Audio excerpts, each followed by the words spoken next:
Action. বাবা আপনার ছোট মেয়ে যা শুরু করছে আমাদের মান সম্মান সব নষ্ট করে দিবে। কেন, সে আবার কি করলো? মা আপনার কোনো ধর্মে রাস্তার সামনে ফকিনের বাচ্চা লোকে চায়ের দোকান দিছে, চা বিক্রি করতেছে। কি বললা তুমি? কি বলতেছো এসব? চায়ের দোকান দিছে? তুমি দেখছো? হ্যাঁ আব্বা, তোমার জামাই সত্য কথা কইতেছে। তোমার মাইয়া ওই ফকিন্নির ছেলের সাথে রাস্তায় বসে বসে চা বিক্রি করতেছে।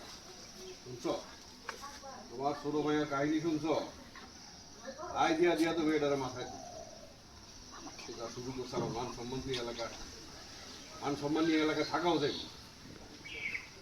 বাবা এর একটা বিহিত করতে হবে, এভাবে চলতে দিলে রাস্তাঘাটে মুখ দেখাতে পারবে না। ওরও আজকে কি বিহিত করবা? কি করুন সেটা আমার ভালো করে দেখা। চলো আমার সাথে।